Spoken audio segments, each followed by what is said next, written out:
This is the Better Ottawa Municipal Panel. Today is Halloween, Friday, the 31st of October. My name is Neil Sarvandamutu. I'm joined as always by Joanne Chianello and John Willing. Hello. Guys. Hello. Talking about the scariest topic at the city right now. How appropriate. Yes. Joanne, I'm also joined by my sparkly pumpkin, which I think is throwing off the lighting of this video, but I would like to say I've had this pumpkin for 20 years. It will never die, which I'm glad, because it really keeps me a lot of company in the dark days of, the waning daylight of the late fall. I actually hate to put it away in November, to be honest. Yeah. So, John, you've got a young child. Will you be out trick-or-treating tonight in the rain? Yeah, that's the plan. I'm looking as we record the pod now, guys. It's raining pretty good down here in west of downtown. So it's gonna be a wet night. Planning to wear garbage bags, possibly. I don't know. Maybe it'll be a lightning round of trick or treating tonight too. I'm not sure, but this is not a baseball like game. There's a baseball game we need to get back for. It's not going to be like last year. I think last year's Halloween, guys, was super nice, right? Mm-hmm. People are outside on their porches, and so this is quite different. I'd prefer it to snow, actually, than have this type of weather on Halloween night. Yeah, wet is hard for kids. It's miserable. Yeah. I also hope I get some trick-or-treaters, because I bought 100 pieces of candy, and I would like to not eat 90 of them. So please, I hope they come. You get? Or the kids who do come are getting 20 pieces each, I'm going to say right now. So come on to my house. I hope you don't give out one little chocolate bar there. That's right. Handfuls, Joanne. Yes, handfuls. exactly. Yes. Okay. Well, I got lots of Halloween candy. I'm actually hoping that it'll be a slow night and I get to eat all that candy myself over the next number of months. Okay. I'm unplugging now because I think it's throwing off my lighting, but here we go. Okay. Oh, all right. So let's talk Lansdowne. Lansdowne 2.0 went to committee this week, and there were fireworks. We had 2 days of public consultations, followed by questioning of staff. And at the end of the discussion, so committee agreed to send this on to council, and it'll go to council next Friday. But the big story for day one was all around the Ottawa Charge. So, of course, the Charge have been the incredibly successful professional women's hockey league that has not been in Ottawa for very long, but plays at Lansdowne. So, John, can you get us started? The PWHL came to committee to speak. What did they have to say? Did you find those arguments compelling? And when you're done, Joanne, I'm going to turn to you and ask, what was the reaction from councillors and the mayor? I thought the PWHL team was great. Jenna Hefford was there, who is like a hockey superstar in this nation. I think Hall of Famer. And also Amy Shear, who is a big sports executive with great experience in North America as well. So these are like heavyweights from the league and from kind of the sporting sphere of the continent. So I thought they were great. They were out to, I think, in part win the hearts and minds of councillors with the Charge being in Ottawa and being super successful and talking about the importance of women's hockey to Ottawa. And you heard some councillors around the table too talk about that they're ticket buyers, or that how important hockey has been to their family as well. So I mean, this is an opportunity for the PWHL. By the way, as we know, they came out after the pod last week and said that this arena is not going to be big enough for them. So that's their main beef, is that they don't think this arena will suit their needs of the growing, what they hope is a growing league over the years to come. So that's a huge concern. They feel like, it sounds like too, they feel like they were strong-armed out of the conversation about the arena. I know Amy Shear was talking about, the city showed all these stakeholders on a screen in bright colors, but they didn't see PWHL up there. So it makes me kind of question about what's been going on behind the scenes between the talks, if there have been talks between OSEG and PWHL. Interesting, Amy Shear talked about she didn't want to negotiate in public at all, the lease or any of the Lansdowne stuff, because she was challenged a few times by Councillor Laura Dudas. But why are we just learning this now about the problem, about the capacity? It's going to be a huge issue for the team and the league. And that's what was the answer. That was the answer we heard from Amy Shear. So anyway, in terms of everything that happened yesterday, notwithstanding your deputations, guys, I thought that the PWHL was definitely the headline item. And I saw that game picked up in the press as well. Yeah. Okay. Everybody was talking about it. Yeah. Joanne, tell us about the reaction from councillors and from the mayor. So look, there are some councillors, in particular, as John says, Councillor Laura Dudas, Kathy Curry, to a lesser extent, Catherine Kitts. I think also David Brown asked a question and then the mayor, but I found it very telling that it was the women councillors who are going on the offensive, right? It was like, why are we only hearing about this now? Well, they said, look, like, you're not hearing only about it now. We came out in 2023, 2024 to support Lansdowne 2.0. You asked us to do it. We said yes. We've always told you we think the arena is too small for us. Even the mayor's office admitted that, yes, since June of 2024, they've been hearing from the charge that the capacity was an issue for them. And they always thought they were going to be like, it was always like, oh, let's talk about this later. We're going to talk about this later. And then they saw the report and like, there seems to be no later. Like, what happened here? And so I guess they're pissed off at that. I don't blame them. They say that, you know, they need a larger arena, but the city has said, oh, if we expand the arena by another like 1,000, 2,000 seats. So just for, I always am looking at my numbers. The arena now is about 9,000 seats. It's going down to approximately 5,800 seats. So, you know, at least 2,000 seats are missing, right? And for them, you know, they're getting near 7,000 people coming on an average day. That's more seats than the new arena will have. But on weekends and on playoff days, they're getting 8,000 plus people coming to their games. So they're saying, look, this is going to have an issue on our revenue. Like, this is a business, you know, we need to make money eventually. It is constricting our ability to grow. We think, you know, that this is women's hockey becoming more and more popular. So they're upset, but the city has said, look, if we expand this, it's going to cost us $1 million, like, to make a bigger arena. $80 to $1 million. 100 million, Yeah, $100 million. Oh, my apologies. Yeah, $80 to $100 million. And so Laura Duda said to them, like, do you think it's fair that taxpayers subsidize this business-owned league? It's owned by a billionaire in the U.S. You know, that the taxpayers, a municipally owned facility, should subsidize your league. And you're thinking, is there a camera here? Like, what is happening? Like, you got to be kidding, right? Because of course the whole OSEG thing, it is a whole subsidy for the 67s who are never going to make any money. I mean, they only have 4,000 people who come to the game. Thank you, John, for doing that math. And also the Red Blacks, I think they basically said, we don't know if they're ever going to make any money. That's why we need this whole other deal to keep it going. So anyway, on the attack by Laura Dudas as to, you know, why the city should pay another $100 million to expand the arena, and charges like, look, we're just the tenant. Here's what we need. Like, that's your business, right? And fair enough. The mayor came out to say, look, isn't it true that with less capacity, you're about $1 million short in revenue? And isn't this a negotiating tactic? Like, if we could find you $1 million, would that be better? And I mean, there's probably a bit of truth to that. And I think that Amy Scheer did say, well, yeah, we are going to be $1 million short. And to which I want to say, like, it can also be they're pissed off that it's too small and it's a negotiating tactic. I mean, if they're actually, like, two things can be true at the same time, right? If they know that this arena is going to go ahead, they're like, okay, well, we're not happy about this. We're going to tell people that we're not happy. We don't want to pretend that we went along with it, but we also want to get something out of it so this works for us. I was also really shocked to hear Kathy Curry. She asked some questions. She had played hockey. She loves it. She said something like, I have the quote written down here.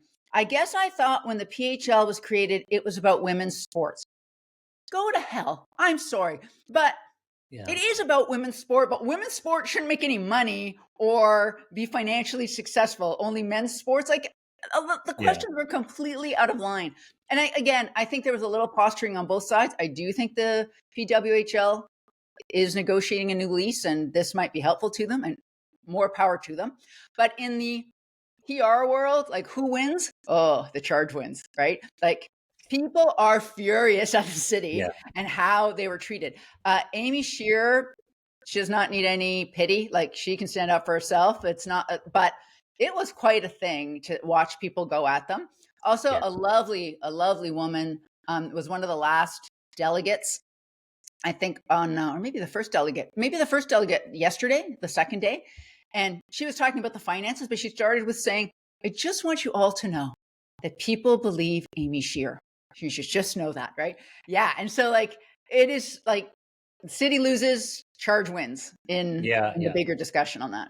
So Okay, it was so really, I was surprised by the vitriol of that discussion. I don't know about you guys. yeah. Well, you know what, John, I want to hear your take on who won the PR battle here too. But before you answer that, I just want to pick up on that point about billionaires, right? And you know, Kathy Curry and David Brown and perhaps others said your team is owned by the owner of the LA Dodgers and multi-billionaire, and why aren't you paying for our stadium upgrade? Basically, was what they were saying. I mean, do they not see the irony of the statement when they've got Roger Greenberg, the billionaire owner of OSEG, sitting down at the other end of the council table? Well, yeah. I mean, I think we all had a good chuckle. So we're all talking about rich people, right? Yeah. And this is one of the weird thing the city's in. It's like double edged. Like the city has the asset, right? The thing that people need to play in. And they have no real control over the businesses that come in and their requirements. So, like, whether you're the CFL franchise owner, the PWHL owner, the owner of the basketball team that comes in, the professional Canadian basketball team that comes in, it's like you're caught in the middle of all of these competing interests, and they need a certain size of arena, and they need certain change rooms, they need all this stuff. You're designing to specs based on what other people need, and you don't know really what the next 5, 10, 15, 20 years looks like with this asset, right? And so I find that really tricky. We saw this guys already, play out with the baseball stadium. If you remember back, like just over 10 years ago, this is a big day in baseball in Canada. Where World Series Game 6, but the city was close to getting the Blue Jays AA farm team to come to Ottawa. But the difference there was they needed to spend $40 million on the Ottawa baseball stadium to bring it up to snuff to have pro ball played out of there. And the city at the time said, you know what, whoa, we're not going to do that. For a team that might get like 4,000 to 5,000 people. So they pulled out. So they made a decision on that. But it's another example of how they're caught in the middle of all of these kind of sports interests, rich people. The Sens are going to build a new arena at Le Breton, and who knows what the city, I'm not saying the city's going to Also owned by fund anything billionaires. directly, but they're going to have to probably beef up infrastructure around the arena. So they're caught in the middle of all these competing sports, professional sports things happening in the city. And this is just the latest. The PWHL is now the latest. And who knows where the PWHL is going to play in the future? Is it going to be LeBreton Flats? That's what I want to know. Well, And the mayor that's suggested you can go there, right? Like the mayor's like, well, maybe you can go to LeBreton. If you're so successful that you outgrow this arena, you can go to LeBreton. We're like, which makes me wonder. Treat a tenant. Which makes me wonder if OSEG needs the PWHL at Lansdowne Park to make things financially viable. If the mayor is out there saying, you know what, you have another arena you can go to, like no one's saying, whoa, we need the charge at Lansdowne. No one's saying that. So I find that really interesting. Except for the charge fans. Well, are they? Do they really? Does it matter between Lansdowne or like a site that's about a kilometer away? I don't know. Well, I don't know. But it's on our team. People who are fans tell me they like a smaller space, right? You're going to be in a place that's like 17,000 people instead of 6,000 to 9,000 people, it's right? Definitely a difference maker. And also, too, I noticed that OSEG sidestepped those questions. People did try to get them, right? And they didn't really, they don't want to reveal their finances, I guess. But I don't know. I would think that a regular tenant of that event center would be helpful, especially one that fills all the seats, unlike the 67s, which does not. Yeah, that's the other thing, too. Like, we haven't talked about who won the PR war, but like it does look like here's sports for old white guys. We're giving them lots of money, and a sport for women and family. And I mean, it's a completely other feeling. No, like that is, I'm not saying that's necessarily completely accurate, but I think that's the sense you're getting from the community. And I am. So Joanne, do you agree that the charge won the PR battle? Oh, I said that. I don't know if John agrees. Well, John? I mean, your first speaker said that, or the first speaker of the day said that. So you agree with that? 100%. 100%. John, how about you? What do you think? Well, if it's a PR battle between the city, OSEG, and the charge, this absolutely. Absolutely. And it's crazy because these are all professional sports, right? These are money-making ventures, whether you're OSEG or the Sens, you're whoever plays at the Ottawa Baseball Stadium, or you're the charge too. Like, and so, I mean, I almost think that like the timing isn't great for the charge, because if they had a few more seasons under the league to really show like a longevity, because I think that's what people are wondering about right now. Like, no doubt about it, the trajectory is up for the team, and I think the league. But if they had a few more seasons just to like to hammer the nail home on that point, I think it would really help them too. But it's also, and I don't want to talk too much longer about it, but it will change the nature of it too, because the seats will be more expensive, right? And so how will that change the accessibility of it? Because I think that's another thing people love about it, right? You can bring your family, young people go. It's like not like the expensive NHL tickets. And so what will happen when there's a new arena? Like there's a lot of unknowns, right? Yeah, Totally. yeah. Look, I agree with the assessment that the charge won the PR battle here, no doubt about it. And the mayor and some of the councillors that went after the charge ended up looking a little petty in the process. Yeah. But having said that, I'm not actually all that confident that much is going to change in the Lansdowne 2.0 proposal vis-a-vis the charge. What I see happening is I could see them staying in the Civic Center at Lansdowne for as long as that facility is still available. So that's probably for another 2 or 3 seasons while they build the new event center.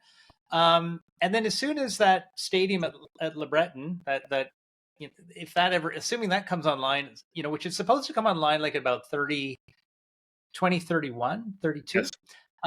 If it comes online for 2031, I could see them moving there and then just having to figure out what to do in the 5 or 6 years in the interim. A little unfortunate. And I'm sure Capital Sports would, if they can build it that soon, I'm not sure they can. I'm sure they would be trying to get Charge over as a tenant. Why not? I'm sure they'd like to have more people, in their facility as opposed to Lansdowne. Okay, 100%. So I'll just that was say, the big I'll just issue say for this, day one. guys, quickly. Yeah. Like, this is the time for the Charge to talk to the Sens, because the Sens are designing a new arena completely, just like the city is. So if the Charge wants some amenities in this arena that suit them more than what maybe would have for men's hockey or whatever, now's the time to talk with the Sens, I think. Billionaire to billionaire. Okay, let's move to some of the other delegations. So, John, I want you to give your comments on. In fact, my delegation. I was actually the first delegate. Just as a life pro tip here, I always sign up really early because I don't want to be sitting around for 6 hours waiting for everyone to go ahead of me. Well, and it's a good strategy. Yeah. I mean, if it's something I know I want to talk about, I sign up before, like the minute I hear that the meeting's going to happen. But what was interesting about my delegation was not so much what I said, but the response that I got from Councillor Stephanie Plante, who was questioning me about basically. The line of questioning was around who was bankrolling me. I thought she was going to come and ask to go through your bag at some point. Like, it was really quite amazing. But it was also, it really bled into an issue around, was it permissible or those are my words, but is it permissible for citizens groups to try to criticize councillors, hold them accountable for their actions? That's really where I felt the line of Stephanie's questioning was going. So, John, what's your take on it? Was it appropriate? And what would you say? I thought it was unusual because it just went off, just kind of went sideways. And so you see this from time to time when people are pushing up against the power brokers wherever. And so in this case, it's City Hall. Not Neil. What? Neil pushing back against the power brokers. But people want to know, oh, who's behind you? Who are the people who are who are you paying and who's paying you? And what are you doing with they want to know, Councillor Plante want to know what you're doing with the email addresses you're collecting through Better Ottawa. And they want to know about the infrastructure. They're trying to get at, what are you going to do in the future? What are you doing with this information? They're trying to put the pressure back on the speaker because often it's the speaker questioning them, right? So I've seen this tactic before where the councillors will kind of get their backup or someone and then put the pressure on the speaker. And that's what I saw in your case, Neil. I mean, you asked me the question, but I should be asking you the question, how you felt at the time sitting there. Well, you know what? Look, I got to be honest. I think it's totally fair for councillors to come after someone like me, especially if I'm going after them in the public, right? So I've been quite critical of Stephanie Plante's position on Lansdowne up until now. And so for her to come after me, totally fair. And no, not in that way. Go ahead. No? Well, you explain yourself, Joanne. Why not? Okay, so first of all, one thing I have to say that while I was watching you, I was thinking is while this is happening, I'm thinking, is Neil thinking of a new video for this? Because he usually takes these things and he weaves them into some very hilarious video. So I look forward to that. Yeah, you know what? She can push back against your views while you're saying this. Maybe one question on Better Ottawa, but your questions about your very valid Substack that you have and this podcast, which she also called negative. I was very, very annoyed by that. I know, I'm shocked. I know. The mayor should have stepped in to say, that's not appropriate. This is off topic. Are we talking about Lansdowne? You know, if she wants to question your views on that, that's fine. Of course, push back. But in that personal way, that is not on. Just as I would say, there are people who, delegates who show up and are very personal or say that people are corrupt or whatever. That also has to be shut down. It goes both ways. So, and I think for the mayor, obviously, no love lost between you guys, but even more so, that's a time to show, okay, we are not letting this go on, right? And he did not. So, that should have been shut down a lot earlier. It's one thing to say, okay, you can ask one time about what are you doing with Better Ottawa, but it went on for some time. Yeah. In a way that I heard from other councillors are like, what the heck is going on? Yeah. So. Yeah. Well, you know what? A number of councillors came up to me afterwards and apologized for the behavior. So, well, you can't say that people are welcome to come to committee and then show that they're going to be attacked, right? So that's not how it should go. Okay. Well, you know what, Joanne, let's turn to your delegation, because this was, you mentioned in advance, this was your first delegation that you had made.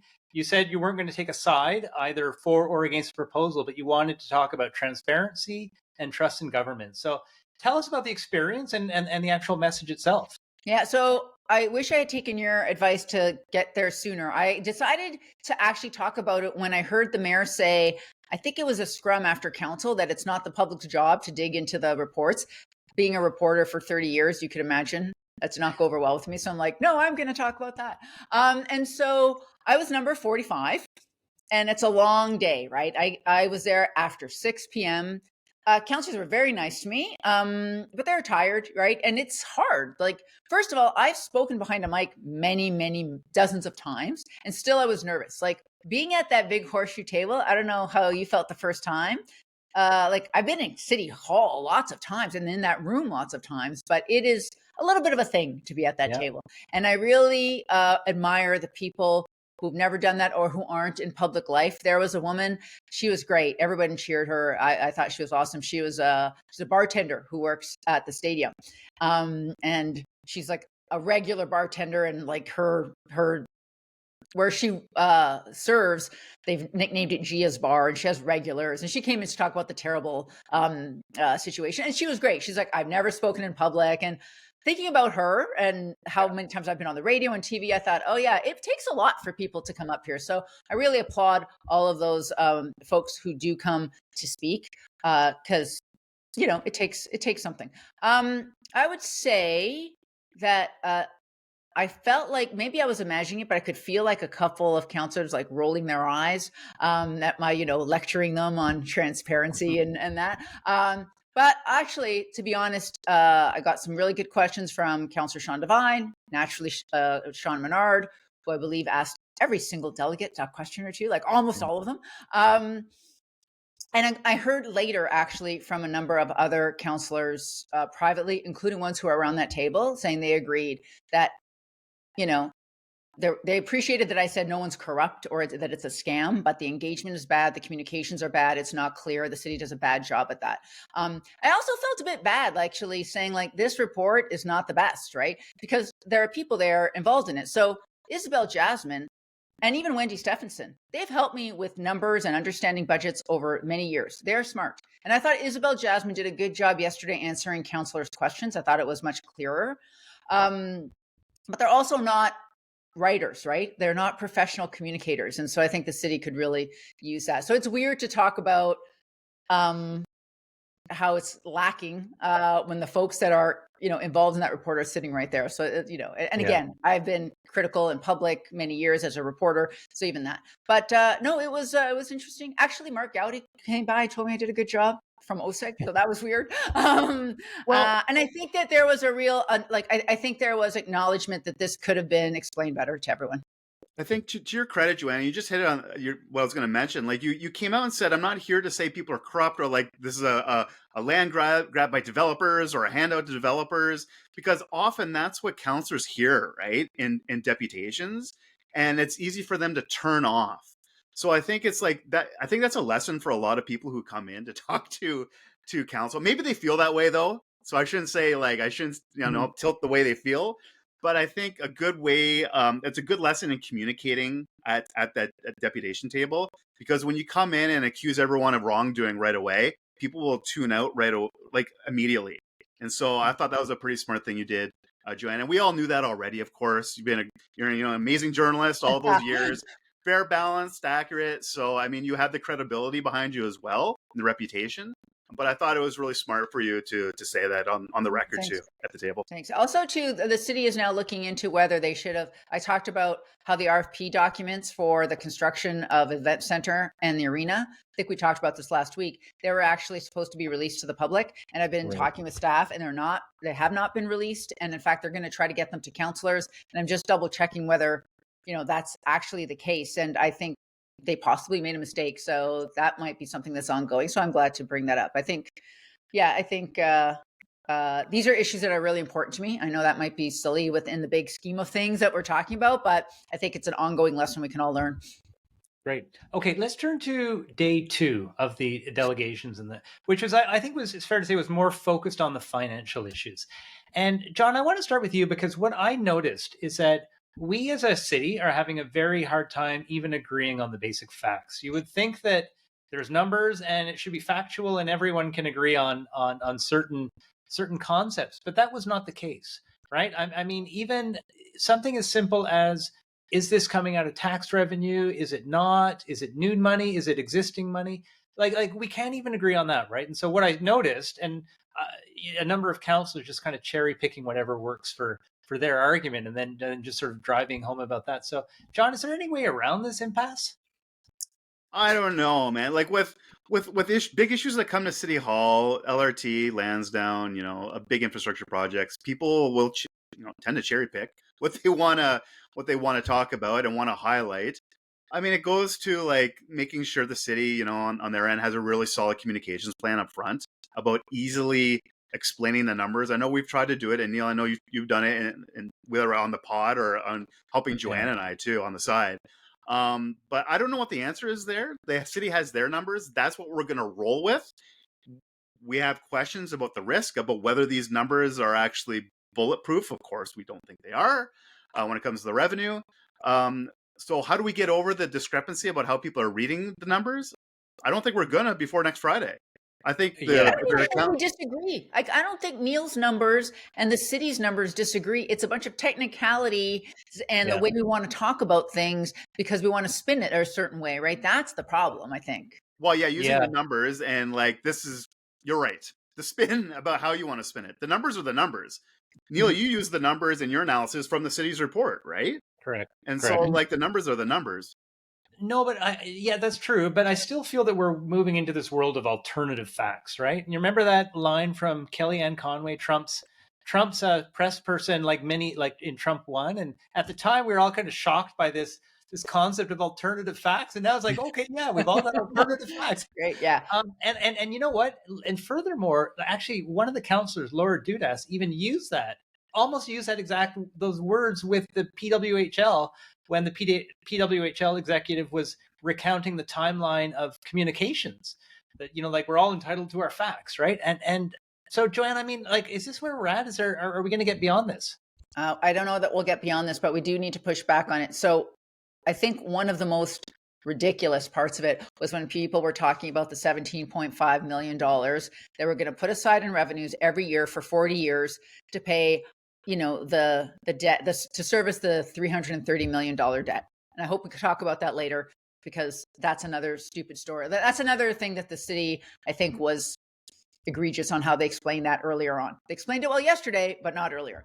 So one thing is, people said, well, is that we're putting money into this reserve fund every year? We put more and more money in until the mid 2030s, we get to 17.4 million, and every year we save that and we put it in some little, cookie jar, fake bucket. Yeah, that's right. This is Lansdowne on it.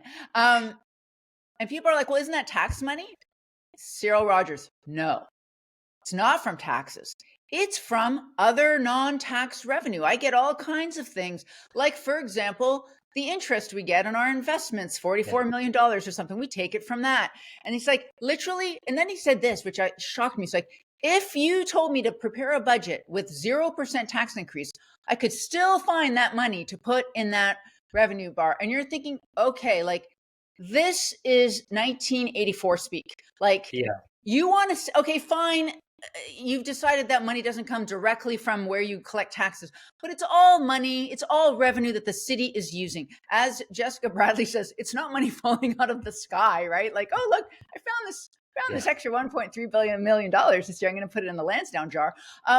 So it's really about what the city decides are its choices, its priorities. It is deciding to use this additional money and put it aside for Lansdowne. That is how we should be talking about that. And whether it comes from taxes or other money, because obviously we could use that money to do some other thing in the city, right? But we're deciding to do it on this. So to say it doesn't affect taxpayers is silly. And it's a little bit like the revenue, the tax revenue uplift using that money. It's just a concept that we're just using to, I think, trick people. It's not that the money's not real, it's there, but of course it affects taxpayers.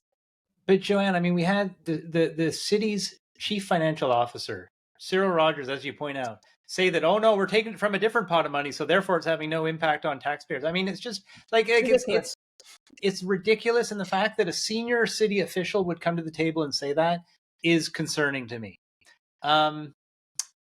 But you know what, we will come back a little bit on finances, and we've talked a lot about it, and I think we're going to talk a lot about it again next week. So could I maybe just pivot us a little bit and talk about some polling numbers that came out this morning? So again, this is the morning of Halloween, Friday, and there was a press release this morning. Councillor Sean Menard released some polling by Nanos Research. The question that was put to people across the city was, do you like the Lansdowne 2.0 proposal? And then the project was explained to them, and then do you still like it? That was basically, so before and after the project's been explained to you, what is your view on it? And what they found was that before the project is explained, 64% of people support Lansdowne 2.0.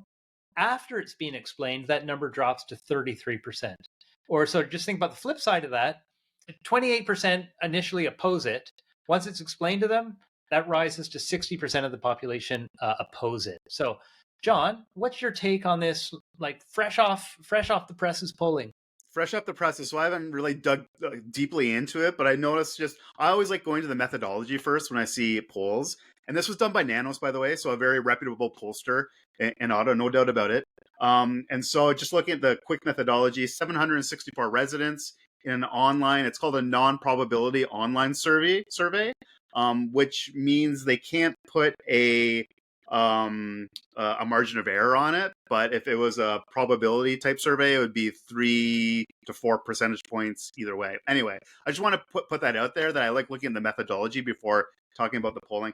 And look, if people, it says what it says. People are very skeptical, it seems, about the project. Now, I like looking at the questions too. One of the questions that jumped out at me talked about the arena, and it talked about decreasing the size of the arena when the PWHL has so many more people coming out. But it didn't speak to the current big tenant for the arena, which is the Ottawa 67s, which is actually having, about average 4,000, I think what it was last year in attendance for games. So, I mean, I'm not quite sure how the questions were developed. So that's a question I would have too. I don't think Sean Menard will necessarily be on the hot seat over this, because there's no mechanism at council to question other councillors. But I mean, I do just kind of take these things with a grain of salt, because as you say, it's commissioned by the councillor, and I'd want to dig into it a little bit more before I can make some conclusions based off it. Sure. Joanne, what's your take on these polling numbers? Yeah. So two things. One, sure, once people find out about the amount of debt that we're taking out to redevelop it, of course, big numbers always sound, alarming, and in no context are like, oh my God, we can't borrow $330 million.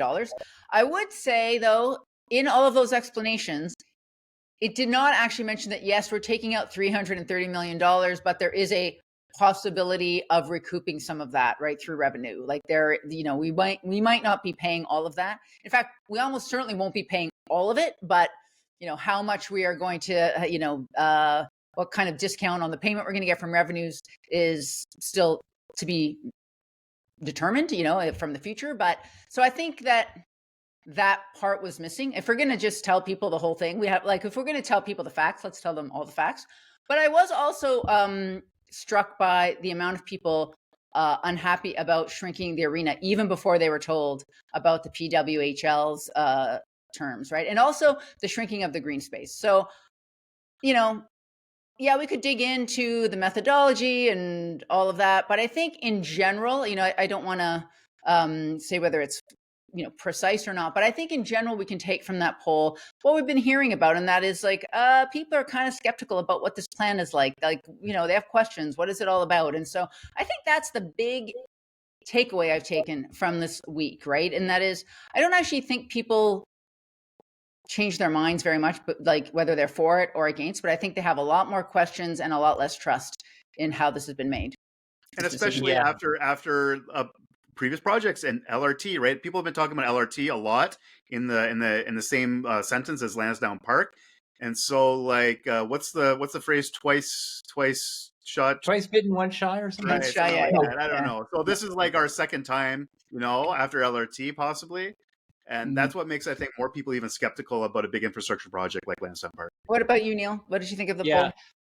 Well, look, I mean, I didn't find the results at all surprising. First of all, there's no doubt that you ask people, do you want to do this big project to fix a sports stadium?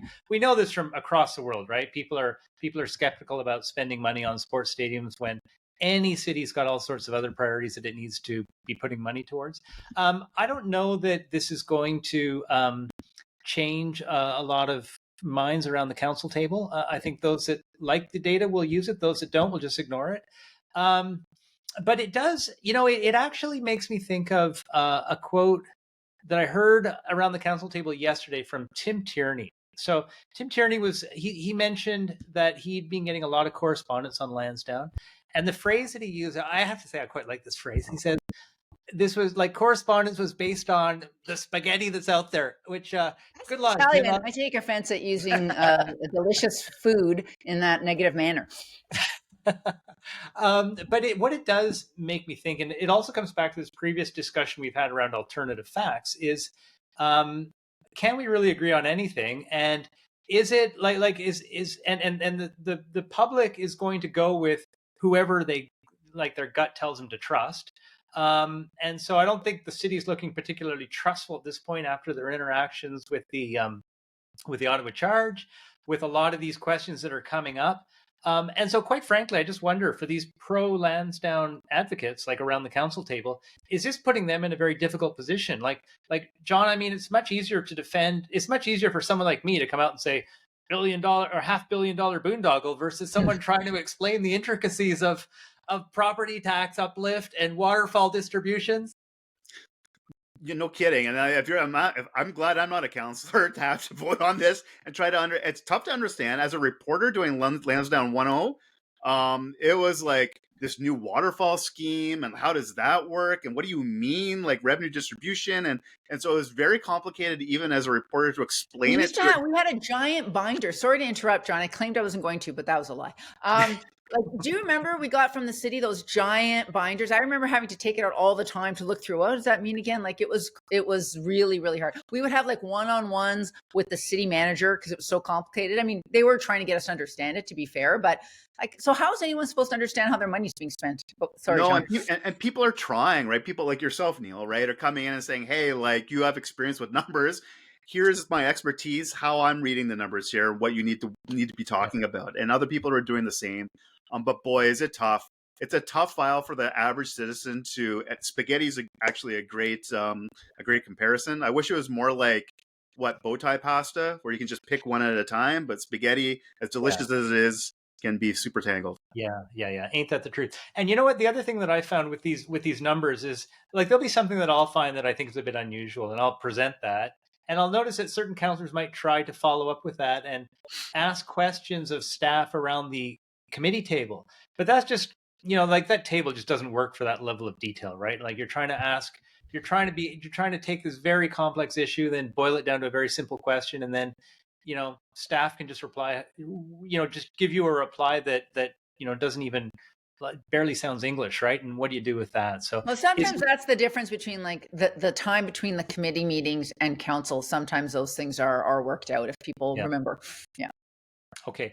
One thing we haven't talked about yet, and is the housing element to this proposal. So why don't we spend a minute on that? And Joanne, coming back to Tim Tierney, because a few weeks ago he was very vocal about this idea of advocating again for a third tower, and there's a lot of big talk. But did that come up over the No, last there couple is of nothing. There is nothing. I was like, oh, big talk from Tim Tierney. He's like, I can't remember if it was planning. I can't remember what it was at, but he's like, we need more. Oh, it was at the Taywin discussion, because he was the one actually who walked on that very controversial Taywin motion. I believe we gave it the gold medal of walk-on motions here at this podcast. And at the time he was talking about, we need more housing of every kind. We got to expand the boundary. I wish we had expanded it more, but we also need buildings, and we need infill, and we need towers. And then he said, and I'm not done with the third tower at Lansdowne. And apparently he was, because I heard nothing about it. Right. And so that third tower, I don't know. I remember being on before this podcast existed, being at a citizens info session on Lansdowne. They're like, and I was like, this third tower, it's too crowded. And they quickly took it out. And I think most people would say, well, we'd pay a little more to not have that tower. I know there are some people who are cynical, who are like, oh, they always put that there so they could make it look better when they took it out. I'm not sure if that's true or not. But there was no talk from Tim Tierney about anything.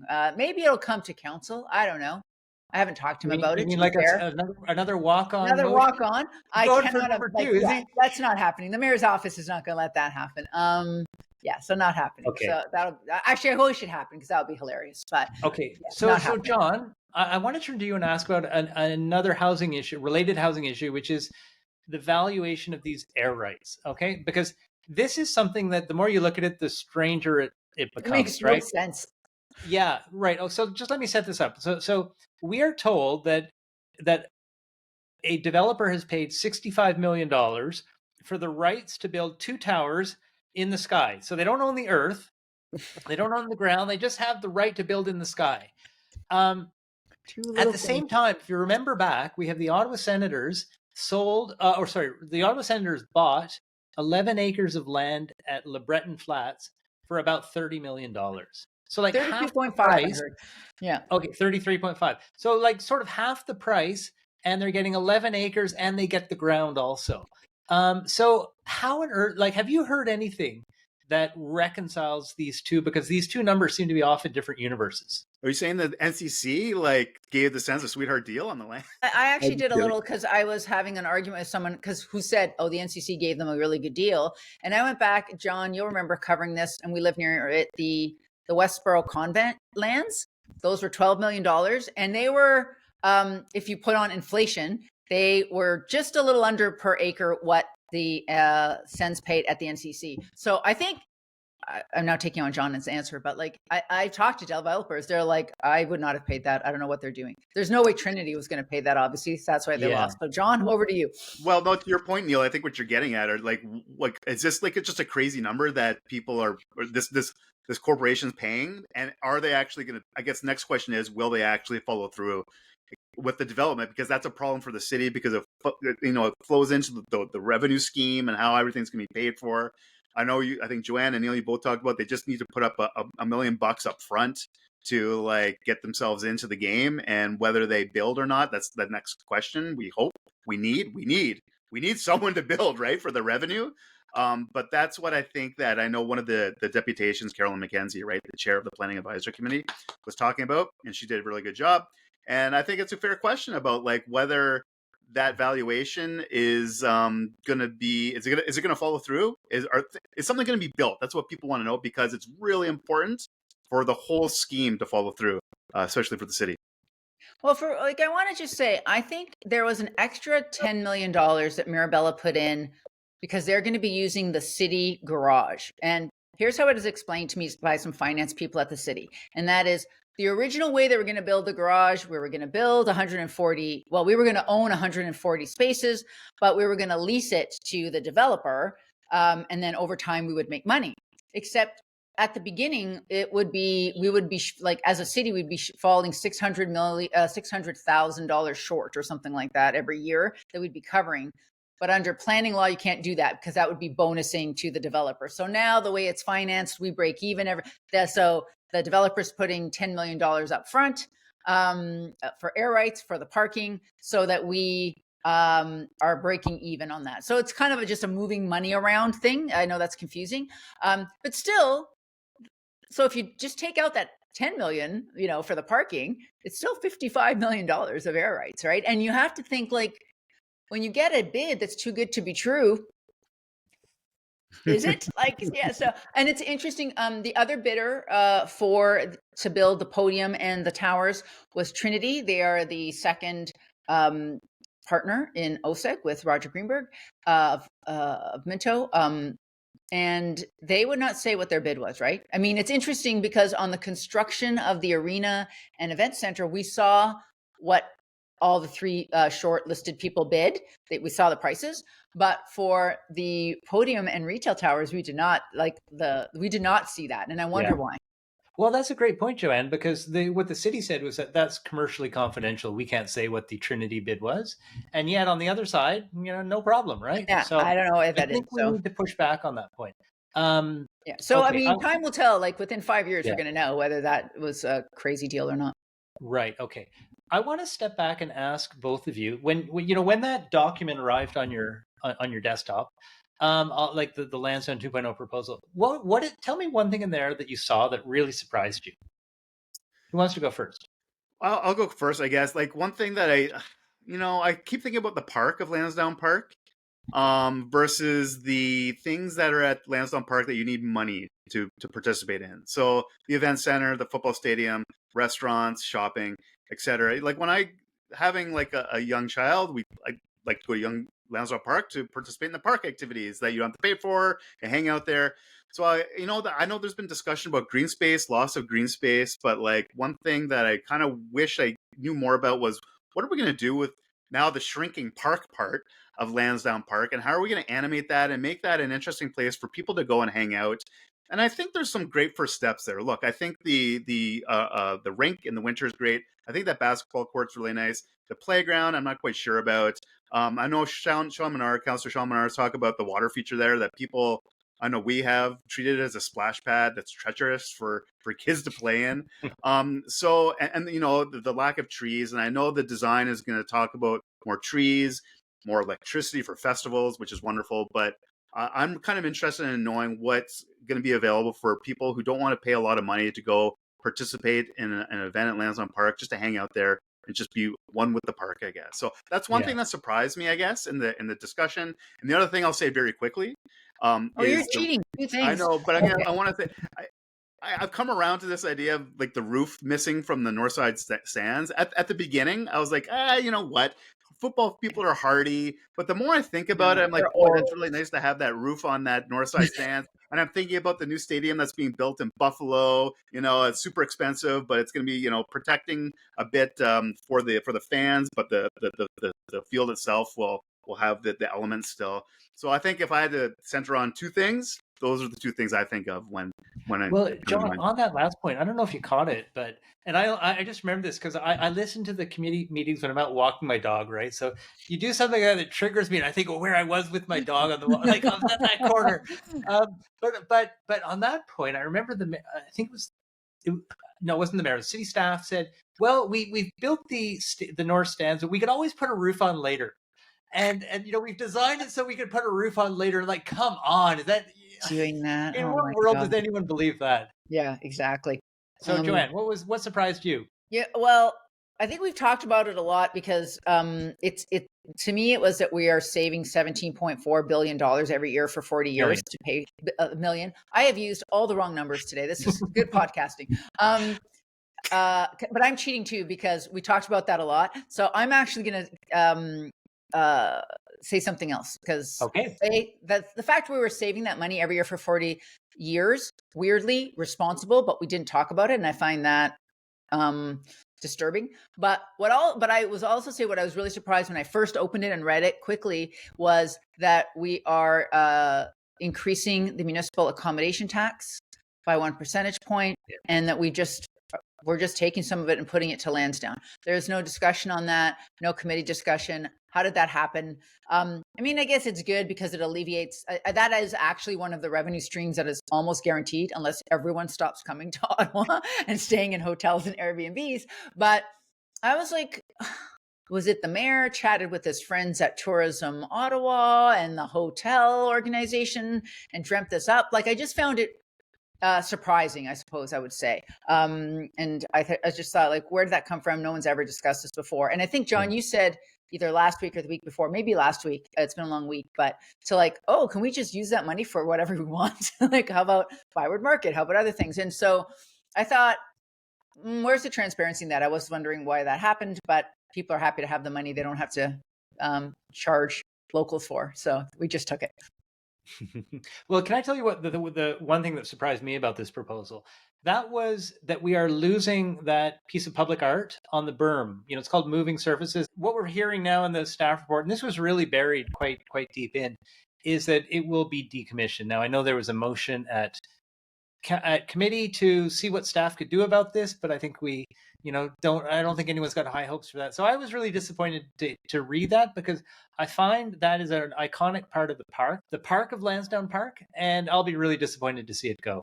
I have to say that I had missed that. And when I heard the artists delegate at committee, I found it really heartbreaking. Like, I thought, oh, this is terrible. And I think a lot of other councillors maybe had not realized that because some of the questions they asked. Yeah. Yeah. Since you guys both went with two surprises, can I just give you a second one real quick? Yeah. And that is, I was actually quite surprised, coming back to parking, that we are now talking about putting a 3-story parking garage above ground.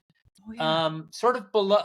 They say below the new north stands, but who knows what this is going to look like, right? Like, is it going to be something that's tucked away that no one even knows there's a parking garage there, or is this going to be like that parking lot that's going up at Dow's Lake, right, for the new Civic Hospital? It's we just don't know, and it's again one of these things that you really had to read the report very carefully to even understand what was happening. So I'm a bit concerned about that. Good one. Okay. Yeah. Lightning round. We have been talking a lot about Lansdowne and only Lansdowne. Lansdowne all the time. I want to just throw in a few other topics, but we're doing it as lightning round really fast. So, John, I'm going to start with you. The Ottawa Citizen has been on an extended campaign to get Byward Market revitalization back into the limelight. And I approve their efforts in that front. But in fact, the city approved a public realm plan in 2020. So they've got the plan. They just need the money to do it. And there were also public consultations on it, I believe, last year. So in the summer, I went to some. Okay. Yeah.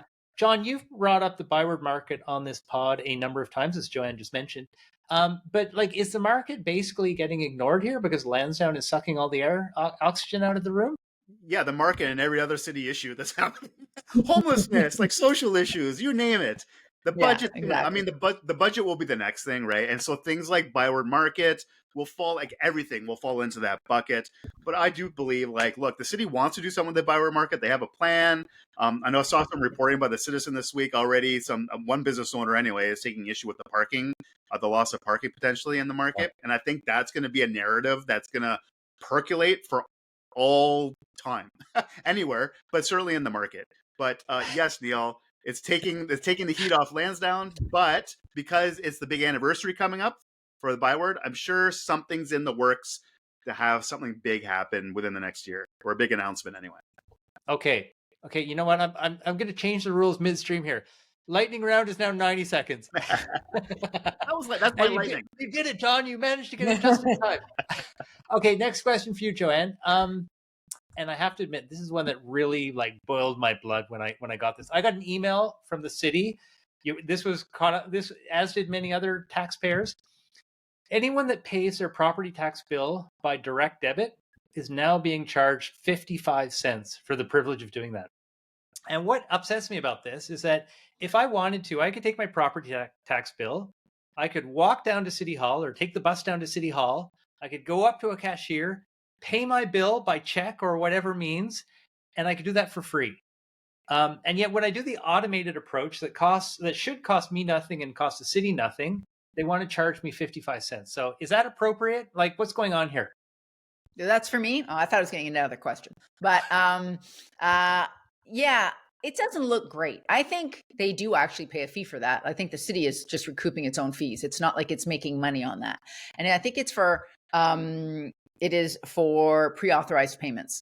I don't think it's like, when like I pay my tax bill online through my banking app, like the way I pay a bill. I'm not sure you're getting charged on that. I think it's like if money comes out automatically through a pre-authorized payment, because they are no longer accepting Interact cards, and they're not going to charge you $1.50 anymore for paying your parking online. But they already pay. For example, if you want to pay your taxes with your Visa and get 1,000,000 points, you actually have to pay a big fee for that, Yeah, because that's right. the city pays a fee. So I think they're just trying to recoup their what it costs them. Now, it is at $820,000 a year in a $5 billion budget. And one thing you have to ask is, like, having pre-authorized payments are probably good. Like, I'm pretty sure they like that. So like, you don't have to worry about people remembering it. So is it something they might want to swallow to make it actually worth, to encourage people to do that? Again, I'm not sure that 55 cents is going to discourage people, but yeah, for people who are paying attention, they're like, are you kidding me? Something else. It's like a little dinky thing. I didn't think it was as big an issue as you do. I know you were mad, but I'm like, I get it. I get why people are like, they're being nickeled and dimed, literally. And Okay. a million points, you say, Joanne? I have to look into that. 1,000,000 I points. don't know what your taxes are, but like, I know. All right, John, I'm going to turn back to you. Next question is, so we didn't get to this last week. This is an issue that I thought was quite important, but we were so busy with Lansdowne, we couldn't talk about it. But I don't want to leave it hanging. And that's that the city of Ottawa made a decision that it was not going to press charges against two councillors and the advocacy organization Horizon Ottawa for election spending violations. So those three, that organization, those two councillors, were found to have violated the election campaign laws, although it was recognized that they were very minor mistakes that were made in the bookkeeping. So I'm going to assume that, like, we all can agree that this was the right decision to make. But what I want to ask you about, like, does this point to a provincial law that probably needs to be adjusted, because it seems to be very open to abuse? And I just worry that it's going to put this chilling effect. So what do you think, John? Yeah, I don't know what the answer is here, to be honest with you, because there needs to be some kind of a process in place. Like, we have the Elections Compliance Committee, which is, organized by the city, but arm's length from the city, to look into these complaints. But anyone can put in a complaint, and there's no money that they don't have to put in an application fee or anything like that, as far as I know. I didn't know this previously, guys, but I saw some reporting suggest that the person who made the complaint some years ago had to pay for the audit too, once upon a time. Which, I'm not a big fan of that. That's too much. Yeah, that's crazy. But I mean, I think that there maybe needs to be something done at the provincial level. It is provincial law, because, as you say, Neil, it's something that just doesn't pass a sniff test on what's going on. Yeah. Or if something is actually not what's the word I'm thinking of? If this is not a good podcast day for me. I can't remember any English words. But if someone is vexatious, right? If they're always, if it's a frivolous complaint, then maybe there should be a penalty. If later you found, like, okay, you're just going after people for no reason, that there should be a penalty. Joanne, last question to you. So there was the nominations, or the inductees, rather, I should say, for the Order of Ottawa announced this week. 15 people were announced, including his former worship, Jim Watson. It was, now Mark Sutcliffe was part of that selection committee. Was this, this, I don't know, to me this seemed a little bit of an odd choice. So, like, too soon? What's your take on it? Too soon, man. Just too soon. And just weird timing. So first of all, okay, yeah, I get, you know what? Jim Watson was mayor for 12 years. That is a record in Ottawa. And I'm sure he'll be remembered for things like starting the LRT and Lansdowne. But right now, those projects are, like, fairly controversial still. So it's a weird time to give them to them. So just a reminder to folks, the LRT inquiry, of which I covered every minute of, like, I was there every single minute. And it did not go well for Jim Watson. He was accused of lying under oath, of withholding information from the rest of council about the final testing of Confederation Line during the trial running, and that he personally, like, pressured people to put it into, like, it got put into service because of political pressure too soon, specifically from him. So at this moment anyway, he is not remembered fondly for his connection to the LRT. And then it's just so weird that we're talking about Lansdowne 2.0 now, and also giving Jim Watson this citation, because we are here because Jim Watson and his council made a boneheaded decision in Lansdowne 1.0 back in 2012, not even to go ahead. If they wanted to go ahead, that was fine. But they made it in our usual Ottawa half-assed way, where we didn't want to spend the full amount to actually upgrade the stands and the arena, which everybody knew had to be done eventually. And they wanted to present this fallacy that, though, the whole thing was revenue neutral and it wasn't going to cost taxpayers anything, which was not true and a lie, and was very obvious within like 10 minutes. And so, we wouldn't be here right now if they had actually done it properly the first time. So again, and Jim Watson has actually already admitted, yeah, we probably should have done it then, right? So the timing of this is odd. I would have waited a couple more years myself. And also for the political critics of Mark Sutcliffe, who say he's just sort of a nicer version of Jim Watson. Again, this doesn't have a great look, but maybe he doesn't care. So I'm sure that was more than a minute, but that's too much. Too much for 1 minute. Come on, even 90 seconds, not enough time. It is. All right, that's it for this week. We will be back next week, but of course, the final vote on Lansdowne is on Friday. We normally record on Fridays at 1:00. That vote will not have been taken by 1:00 on next Friday, so we're going to record a little bit later. We don't know when, whether it'll be on the weekend or the Monday, but we will be there to tell you all about Friday recording. Just cocktail recording. Okay. Now there's just one last thing about. Yeah, you're serious, aren't you, Joanne? Very much. There's one last thing about Lansdowne, and that is, I just want to remind people that if you would like to be heard on Lansdowne, there is a Lansdowne 2.0 public forum that is happening on Monday, the 3rd of November at 6:30 p.m. in Barrhaven at the Salvation Army Barrhaven Community Church and Community Center. Okay. Prince of Wales, right? Pardon? And it's on Prince of Wales Drive, is it not?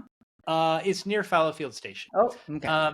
So I'm not sure exactly, but you can find more information about the event at betterottawa.ca. We'd encourage people to come out. Joanne will be moderating the discussion. It's being hosted by Better Ottawa, so I'll be speaking too. And yeah, we'd love to see you there. It's participate in person or virtually. There's a hybrid option available too. Okay. We have broken the 1 hour sound barrier, by the way. Oh, no. Oh, no. Sorry, everyone. All right. We will be back in about a week's time. Until then, I'd like to thank John and Joanne. I'd like to thank all of our listeners. This has been the Better Ottawa Municipal Panel.